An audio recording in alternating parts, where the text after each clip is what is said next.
नमस्कार, मैं हूं पूजा चौरसिया आपके साथ और आप देख रहे हैं टीवी 100। बड़ी खबर में आप सभी का स्वागत है। उत्तराखंड में कोरोना का कहर कम होता दिखाई दे रहा है। बीते 24 घंटे में 52 कोरोना संक्रमितों की मौत हुई है और 1942 मरीज मिले। वहीं 7028 मरीजों को ठीक होने के बाद डिस्चार्ज किया गया। देहरादून जिले में 421 कोरोना के मरीज मिले। हरिद्वार में 295 संक्रमित मिले हैं।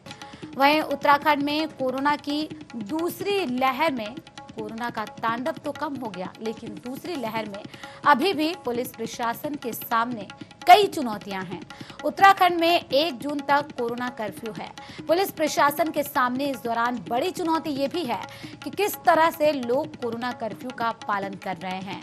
लॉकडाउन के दौरान कई लोग कोरोना गाइडलाइन का पालन तक नहीं कर रहे, कोरोना गाइडलाइन की धज्जियां उड़ा रहे हैं। साथ ही कई ऐसी तस्वीरें भी सामने आई जहां कई लोग पुलिस के साथ नोक-झोंक भी करते दिखाई दिए। ऐसे समय में पुलिस प्रशासन इन लोगों से कैसे निपटती है? साथ ही साथ कोरोना कर्फ्यू के दौरान पुलिस प्रशासन जनता के सामने किस तरह की व्यवस्था कर रही है। वहीं बिशन सिंह चुफाल, जो कि उत्तराखंड सरकार में मंत्री हैं, उनका कहना है कि पहाड़ों में कोरोना के फैलने की मुख्य वजह शादियां हैं। सरकार की तरफ से जारी की गई गाइडलाइन के बाद भी 25 की जगह 50 या उससे ज्यादा लोग शादियों में शिरकत कर रहे हैं, जिसकी वजह से पहाड़ों में तेजी से कोरोना फैला है। अब सवाल यहाँ ये भी है कि शादियों में 25 से ज्यादा लोग क्यों जा रहे हैं? आखिर पुलिस प्रशासन की तरफ से किस तरह की व्यवस्था की जा रही है? जहां एक और पुलिस प्रशासन के सामने दूसरी लहर में चुनौती बरकरार है, वहीं दूसरी ओर पुलिस प्रशासन के पास तीसरी लहर को लेकर भी बड़ी चुनौती है। अब सवाल यहाँ ये है कि पुलिस प्रशासन तीसरी लहर में किस तरह की व्यवस्था करेगा। साथ ही साथ एक सवाल यहाँ ये भी उठता है कि हरिद्वार पुलिस की तरफ से मिशन हौसला के तहत कितना काम किया गया, इसमें किस तरह से मदद की जा रही है, इन सभी सवालों के जवाब जनता जानना चाहती है। इन तमाम सवालों के जवाब देने के लिए हमारे साथ हरिद्वार से एसएसपी सेंथिल अबुदई कृष्णराज एस जुड़ गए हैं और उनसे जवाब लेंगे कि आखिर क्या कुछ पुलिस प्रशासन के सामने जो चुनौती है उससे उभर पा रही है, किस तरह से पुलिस सड़कों पर मुस्तैद दिखाई दे रही है, नियमों का पालन कर रही है, और कितनी बड़ी चुनौती कोरोना की पहली और दूसरी लहर के बीच दिखाई दे रही है और अब तीसरी लहर बड़ी चुनौती है। साथ ही साथ ब्लैक फंगस भी अब पुलिस प्रशासन के सामने बड़ी चुनौती बन गया है, जहां कोरोना गाइडलाइन का पालन कराना एक बड़ी चुनौती पुलिस प्रशासन के सामने। तो तमाम व्यवस्थाओं को लेकर जवाब जानेंगे। तो हरिद्वार के एसएसपी सेंथिल अबुदई कृष्णराज एस जुड़ गए हैं। बहुत स्वागत है कृष्णराज जी टीवी 100 पर। Thank you ma'am, thank you. सबसे पहले मैं आपसे ये समझना चाहूंगी कि हरिद्वार में जिस तरीके से कोरोना गाइडलाइन का पालन आप लोगों की तरफ से चलाया जा रहा है, मिशन हौसला भी चलाया जा रहा है, तो कोरोना एक बड़ी चुनौती है, इस बीच और भी चुनौतियां क्या कुछ आपके सामने आ रही हैं और कैसे आप अपने जिम्मेदारियों को वहां पर निर्वहन कर रहे हैं? ये जो है कोरोना सबसे बड़ा चुनौती है। अभी ये जो दूसरी लहर चल रही है जी, इसमें जो पहले लहर में भी हमारा जनपद हरिद्वार पुलिस ने बहुत अच्छा कार्य किया है और कोरोना को संक्रमण को जो है जिला प्रशासन के साथ मिलकर करके जो है कितना कम रख सकते हैं उतना कम हमने रखा है। उसका अनुभव लेते हुए जो है जो दूसरी लहर है वो काफी तेजी से बढ़ा था। उस बावजूद भी जो है हरिद्वार पुलिस ने जिला प्रशासन के साथ मिलकर बहुत अच्छी तरीके से जो है हमने स्थिति को संभाला, ताकि जो है सिचुएशन कंट्रोल में रहा है और यथासंभव कितना हो सकता है हमने लोगों को काफी मदद भी किया है और लोगों को सहयोग से जो है अच्छी तरीके से लॉकडाउन को पालन भी कराया है। इस वजह से जो है एक सफलतापूर्वक परिणाम जो है हमारे सामने आए। बिल्कुल, लेकिन भले ही अब धीरे धीरे कोरोना के मामलों में कमी देखी जा रही हो, लेकिन जिस तरीके से पुलिस प्रशासन पर हर कदम पर सवाल उठते रहते हैं, चाहे वो नियमों का पालन कराने को लेकर हो या फिर जनता से सख्ती बरतना। इन दोनों के बीच सामंजस्य बनाना कितनी बड़ी चुनौती हो जाती है आप लोगों के सामने? ये सबसे बड़ी चुनौती है, क्योंकि हम पहले से हम इस मकसद में थे कि जो भी ये लॉकडाउन का पालन करना, वो जो है बिना जनता का सहयोग संभव नहीं हो सकता है। उसका मूल मंत्र लिखते हुए हमने आगे के कार्रवाई किया है। आप अभी देखेंगे लगभग मैं कहूँगा कि 98% लोग जो है इस लॉकडाउन में हमारे पूरा सहयोग दिए हैं। जरूरत के बिना वो लोग बाहर नहीं निकले, लेकिन 2% लोग जो हमारा कोविड अप्रोप्रिएट बिहेवियर का पालन नहीं कर रहे हैं, उनका विरुद्ध जो है हमने कार्रवाई भी करी है। तो हमारा बेसिक मकसद यही रहा है कि जैसा आपने पूछा था कि पालन करना और दंडात्मक कार्रवाई को अमल लेकर आना, इसका हमने पहले जनता का सहयोग लेकर जनता के साथ मिलकर हमने किया है। इसमें हमारा जो मित्रता जो है जो आगे आती है, उस वजह से जो हमें जो है इसमें सफलता मिली जी। लेकिन एसएसपी जी, जिस तरीके से देखा जा रहा है कि नियमों का पालन करवाना पुलिस के सामने हमेशा से बड़ी चुनौती रही है, लेकिन जनता का जब सहयोग मिलता है तो वहां पर पुलिस को सहूलियत होती है। लेकिन जो 2% जिन लोगों का आपने जिक्र किया, उन 2% लोगों को समझाना, चालानी कार्रवाई भी करना, कई तरह की जो आप लोग हथकंडे अपना सकते हैं, कहीं सख्ती के साथ, कहीं नरमी के साथ। देखा जाता है कि अलग अलग तस्वीरें पुलिसकर्मियों के सामने आते हैं, कहीं प्यार से फूल देकर समझाया जाता है तो कहीं पर चालानी कार्रवाई की जाती है। लेकिन इस दौरान देखा जा रहा है कि कुछ लोग नोक झोंक भी करते हैं, पुलिसकर्मियों से उलझ जाते हैं। ऐसी स्थिति जब हो जाती है तो क्या कुछ करते हैं और किस तरह से कार्रवाई अमल में लाई जाती है? ये जो कोई भी नियम तोड़ता है, वो किस प्रकार से करता है उसके अनुसार हम विधिवत कार्रवाई करते हैं। जैसा आपने डिफरेंट टाइप का बताया कि जैसा हम फूल वितरित करते हैं, लोगों को समझाते हैं कि जो आपके इस नियम को पालन करने, जैसा कभी एहतियात नियमों को बारे में चर्चा आती है कि उनका फूल देकर स्वागत करते, जब हम कहते हैं आपका फूल बांटकर जो है हम आपका नियम पालन करने में स्वागत करते हैं, वो इस तरह का हो जाता है। दूसरा, जो नियम को वायलेट किया उनका चालानी कार्रवाई भी करते हैं।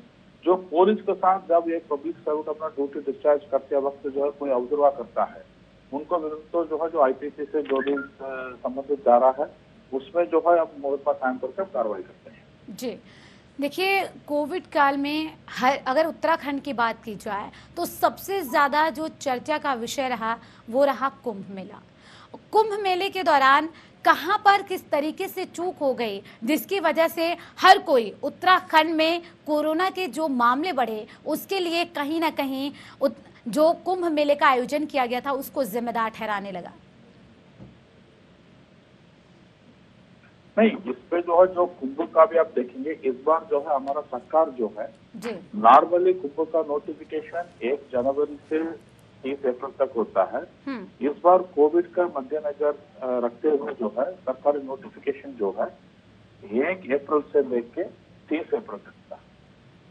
और जो है दूसरी बात, जो 1 जनवरी से लेके जो भी 31 मार्च तक जो समय है, उसमें जो भी स्नान हुआ है, उसमें जो भी सरकारी गाइडलाइंस है और माननीय उच्च न्यायालय द्वारा भी उसको लगातार मॉनिटर किया जा रहा था, उनका जो भी दिशा निर्देश है उसका पालन करते हुए जो है हमने स्नानों को जो है हमने जो है सकुशल जो है हमने समापन किया है। कहाँ अप्रैल 1 तारीख का बात आती है, कुंभ मेला पुलिस, कुंभ मेला प्रशासन, जिला पुलिस, जिला प्रशासन सब मिलकर जो है जो अखड़ा परिषद का पदाधिकारी है और आदरणीय जो संत समाज से हमने बात करते जो है उनसे सहयोग के लिए हमने अपील करी थी। उन्होंने भी पूरा सहयोग किया। जो कहाँ भी है वो जो है जो मास्क पहनने को लेकर 25 का उन्होंने पालन करते हुए कुंभ मेला का आयोजन किया गया है। आप ये देखेंगे जैसा कुंभ मेला का दौरान भी और कुंभ मेला का बाद भी जो है जो हरिद्वार का जो पॉजिटिविटी रेट है वो जो है हमारा नेशनल एवरेज से जो है कम रहा है। और दूसरी बात, हरिद्वार में कोरोना के संक्रमण में भी आप देखेंगे उसका जो रेट भी जो है नेशनल एवरेज से कम ही रहा है। और दूसरी बात, जो भी कुंभ का जो अप्रैल 1 तारीख से लेकर 30 तारीख तक जो भी श्रद्धालु आगमन करें तो उनका जो है जो नेगेटिव आरटीपीसीआर का टेस्ट रिपोर्ट और जो है उनका मेडिकल टेस्ट रिपोर्ट, उनका एंट्री रजिस्ट्रेशन, सब चीज को जो है बॉर्डर को टेस्ट किया है। और बड़ी मात्रा में जो है उसी दौरान जो है हरिद्वार में जो है सभी का जो है कोविड का टेस्टिंग वो आरटी-पीसीआर हो, रैपिड एंटीजन हो, हमने लगातार विभिन्न जगहों पे जो है जिला प्रशासन का माध्यम से जो है किया जा रहा था, ताकि जो है हम कुंभ में जो भी यात्री ऐसा आते हैं जिसको कोविड का लक्षण हो या कोविड पॉजिटिव पाए जाए, तत्काल उनको बीच से आइसोलेट करके जो है उनका अपने घर या हम जो है आइसोलेशन में जो है कोविड नियम के अनुसार हम कर रहे थे। इसलिए जो है अभी ये बात तो मैं डिफर करना चाहूंगा कि कोविड जो है कुंभ जो है कोच पट रहा है वो बात को मैं इनकार करूंगा। इसमें जो भी नियम है उनका जो है अब पूरी तरीके से हमने कितना संभव उसने पालन किया है और टेस्टिंग का माध्यम से लोगों का प्रचार से जो आईईसी बताते उसके माध्यम से जो हमने खूब प्रचार किया है, सोशल मीडिया को भी सारा हमने लिया है, ताकि जो लोगों को जन जागरूकता क्रिएट करके जो है कुंभ के दौरान भी कोविड नियम को पालन करते हुए उसका संक्रमण को हमने नियंत्रण में रखा है। वैक्सीनेशन सेंटर्स की बात करें, देखिए अगर 20 मई के पहले तक की बात की जाए, क्योंकि सबसे पहले वैक्सीनेशन की शुरुआत भी अगर उत्तराखंड में कहीं पे हुआ तो वो हरिद्वार से हुआ, लेकिन वहाँ पर देखा गया कि बड़ी धीमी गति से वैक्सीनेशन हुआ, 22% वैक्सीनेशन हो पाया, उसके बाद फिर बंद हो गए, ये कह दिया गया कि वैक्सीन की कमी हो गई। हालांकि अब स्लॉट मिलने के बाद फिर से शुरू हो चुका है वैक्सीनेशन, लेकिन बहुत सारे ऐसे सेंटर्स हैं जो बंद हो चुके हैं। क्या लग रहा है आपको कि वो जल्द से जल्द खुल जाएंगे? और जब वैक्सीनेशन सेंटर पर लोग पहुंचते हैं वहां पर किस तरीके से आपके लिए क्या कुछ चैलेंज होता है? देखिए, वैक्सीनेशन सेंटर कब खुल जाएंगे उसके लिए जवाब जो है मैं देना जो है सही नहीं रहेगा, क्योंकि उसके लिए अधिकृत अधिकारी हमारा जिलाधिकारी होंगे। लेकिन वैक्सीन सेंटर कहाँ कहाँ खोलते हैं, हम जो है स्वास्थ्य विभाग और जिला प्रशासन से समन्वय स्थापित करके जो है कहाँ कहाँ वैक्सीन सेंटर होता है वहाँ हमारा फोर्स का डिप्लॉयमेंट होता है, और कहाँ वहाँ जो है लोगों का जो सबसे बड़ा समस्या ये हमें सुनिश्चित करना है तो वैक्सीनेशन सेंटर है वहाँ कोविड के नियमों को जो है पालन करें। तो हम स्लॉट का जो रिपोर्ट जो आता है उसके अनुसार जो है उन लोगों का हम अंदर एंट्री करा देते हैं और वहाँ सोशल डिस्टेंसिंग का अनुसार जो है वो लोग खड़े रहते हैं, और बाहर जो है जो लोग खड़े होते हैं उनको हम डिस्पर्स करने के लिए अनुरोध करके उनका वहां से जो है हम हटा देते हैं, ताकि जो है लोग उधर बेवजह जो है एकत्रित ना हो, ताकि वो संक्रमण का एक स्थान ना बन जाए। उस चीज को भी हम सुनिश्चित करते हैं। और दूसरी व्यवस्था है कि जैसा वैक्सीनेशन सेंटर है, जैसा बताते हैं नंबर ऑफ पीपल और नंबर ऑफ वैक्सीनेशन, इसमें कुछ कमी के कारण वहाँ कोई कानून व्यवस्था का स्थिति उत्पन्न ना हो जाए, उस चीज समय भी हम नजर रखते हैं। बिल्कुल, लेकिन एक और बात समझना चाहूंगी कि तमाम नियमों का पालन करवाने के साथ साथ एक पुलिसकर्मी, देखा गया कि कई पुलिसकर्मी संक्रमित हो गए।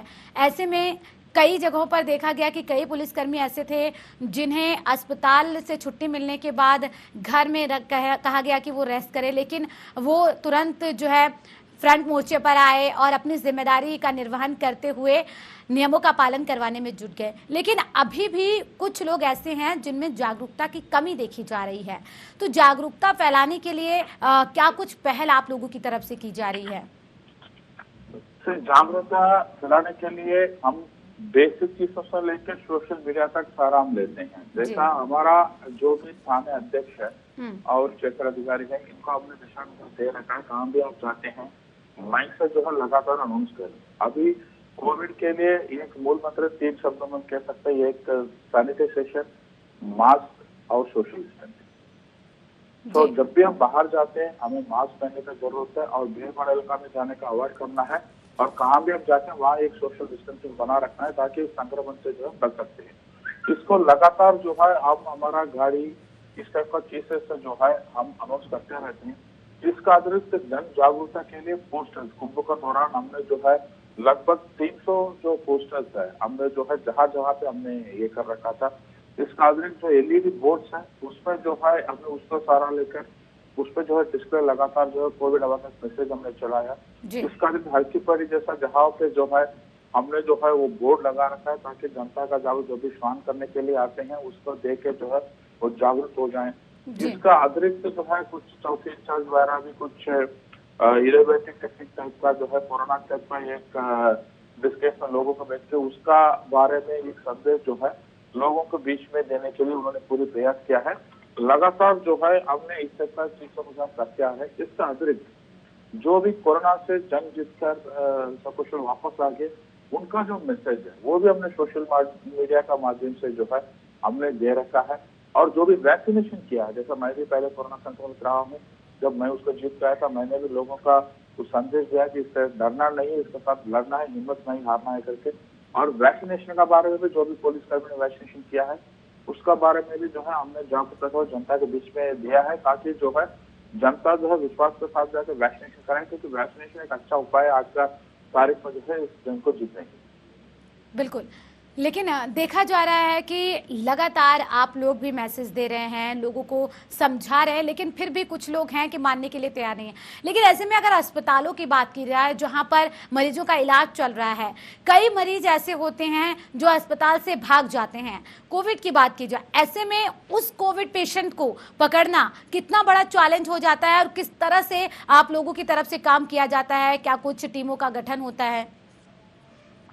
देखिए, कोविड पेशेंट जो है उनका जो हम ऐसा पेशेंट किस तरह ऐसा क्रिमिनल नहीं है, और जो भी बात है उनका मन का अंदर पे जो है एक साइकोलॉजिकल फियर रहता है कि हमें इस कंटेनमेंट सेंटर में रखा है, जो हॉस्पिटल में रखा है, वो मुझसे जो है फ्री होकर वो जाना चाह रहा होगा तो वो नियम का जरूरत है।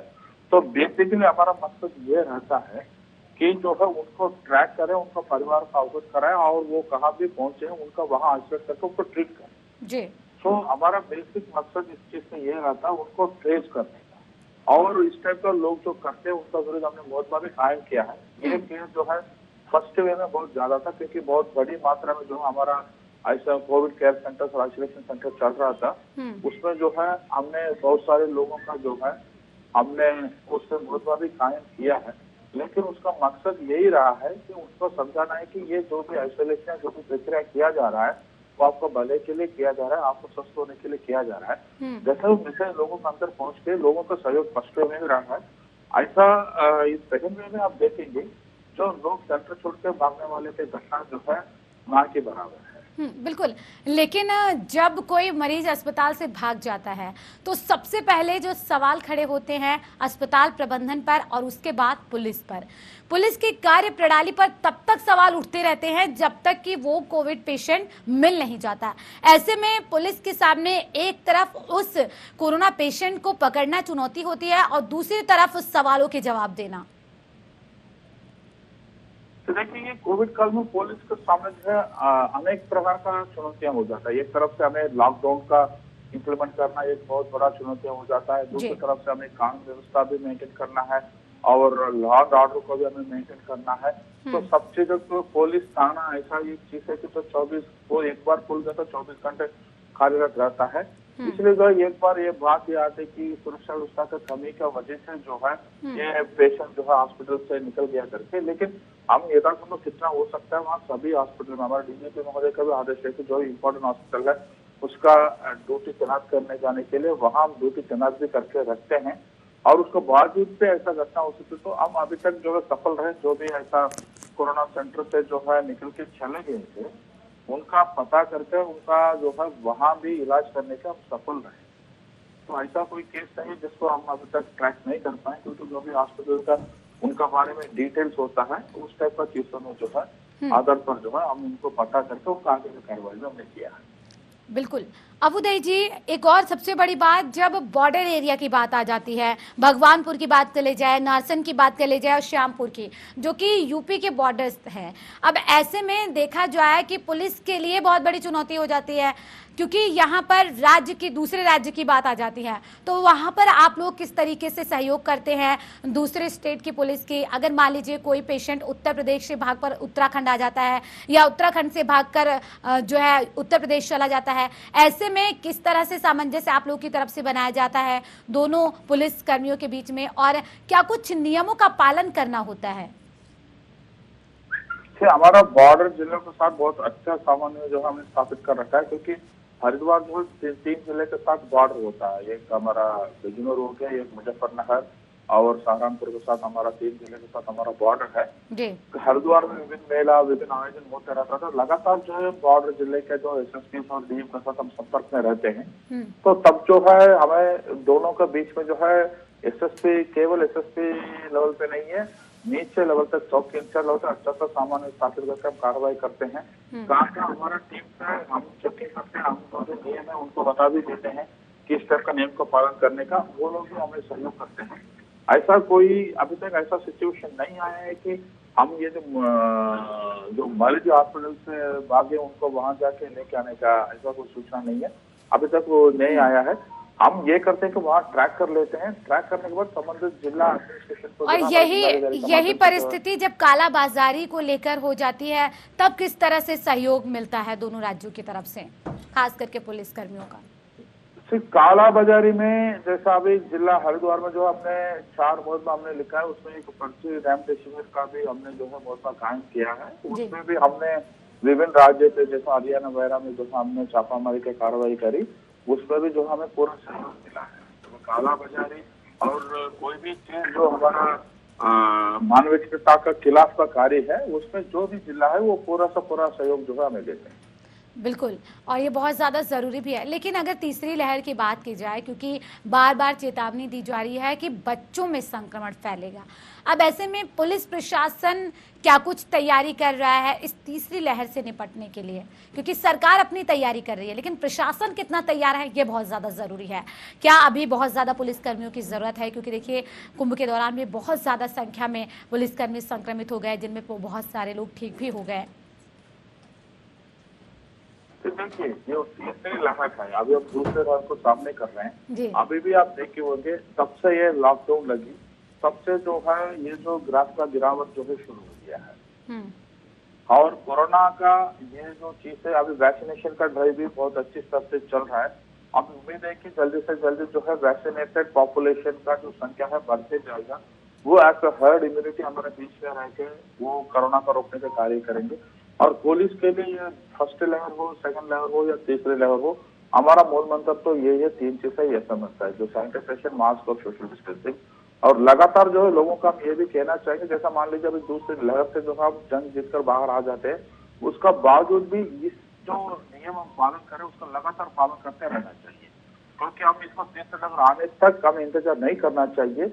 ये जो सिस्टम लगातार हम पालन करेंगे तो तीसरी लहर अपने आप में जो है वो जो है निकल ही जाएगा, वो आएगा ही नहीं। तो इस चीज का हम पालन करेंगे तो उसका जो है हम दूसरी लहर से जैसा बाहर रहेंगे, उसका बाद जो है नॉर्मल का संभावना बहुत अच्छी तरीके से बच जाएगी। बिल्कुल, लेकिन अबुदई जी, देखा जा रहा है कि उत्तराखंड सरकार में मंत्री बिशन सिंह चौफाल कहते हैं कि पहाड़ों पर इस वजह से कोरोना ज्यादा फैल रहा है क्योंकि वहां पर शादियों की अगर बात की जाए तो जो गाइडलाइन है उससे कहीं ज्यादा लोग शादियों में शामिल हो रहे हैं। तो क्या कहीं पर पुलिस प्रशासन की तरफ से चूक हो गई या कितनी सच्चाई है उनकी इन बातों में? देखिए, मैं अन्य जिले के बारे में मैं कोई टिप्पणी नहीं दे सकता हूँ, लेकिन हरिद्वार का जिले का जो मामला है मैं बता सकता हूँ आपका। जब से लॉकडाउन शुरू हुआ है, हमने 1-2 शादी जो आयोजक है जिससे ये नियमों का पालन नहीं किया, उनके ऊपर हमने मुकदमा कायम किया है।